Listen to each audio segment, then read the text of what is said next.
Hey, good morning. It's Edna Keep here live with Free Coaching Friday. And I had a student ask me just recently, what do I do if I get locked in with a partner I don't like? So if you want to hear the answer to that, stick around. And if you want my help to build your multi-million-dollar real estate portfolio, reach out to me at 90daysto5k.com. So this actually has happened to us.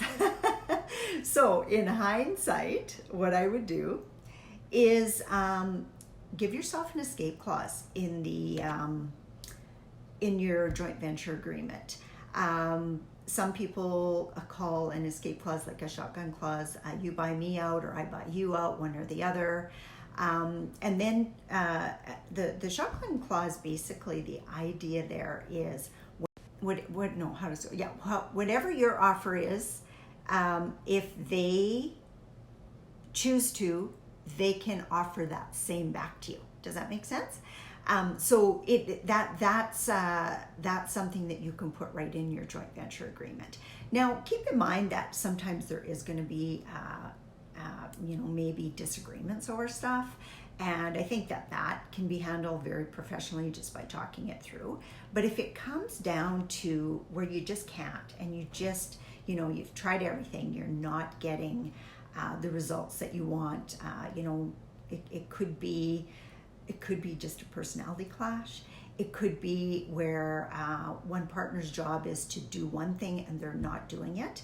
Make sure that's all detailed in your joint venture agreement. What that means to you, for reporting, for one thing, that's a big thing for us. Is we want regular reporting, once a quarter at a minimum, and then the year end one, and sometimes it doesn't happen. I mean, the first year is usually the toughest, just trying to get everything entered and all that. And I mean, we all have, or maybe not all, but lots of times you have bookkeeper challenges, one leaves and you don't have another one yet that can quite do everything you want, or it takes them a while to get up to snuff. Like, there's so many different nuances that could happen. So if you can explain that to your investors, that something has come up, this is why this is not happening, then most people are pretty understanding. But it's when it's consistently not that there gets to be a challenge. So another thing that could come up is you could be partners with another single person, and then that person gets married and there's just a personality clash again. That's happened, not just to me. I've heard of other people it happening too. So that's where you want to get as much down on paper as you can ahead of time to think some of those things through.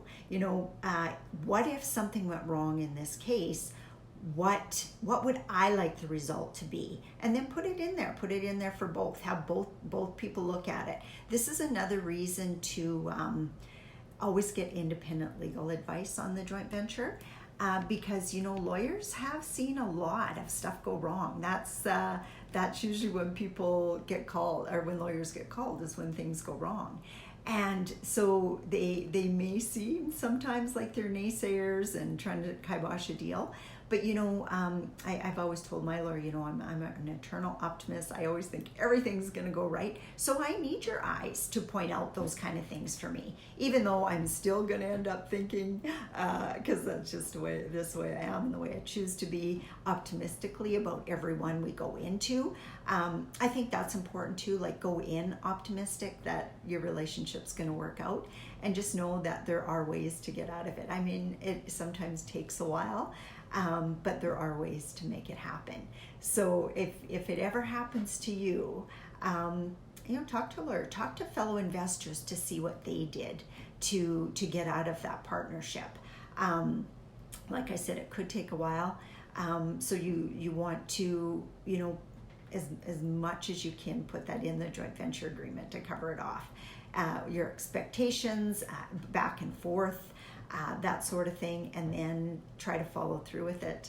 If it doesn't work, that's when you might have to separate. And one of the ways that we found out through talking to different people is that doesn't necessarily mean you have to sell. your whole portfolio to do that. Sometimes it's just separating it. You know, we take this amount, they take that amount, that sort of thing. And so you can be creative with it too. Maybe you're going to come up with an idea that no one's ever come up with before, but all you need to do is to have both parties agree. So there are possibilities that this could happen. The more you can think about it up front and get it in writing, the better off you are.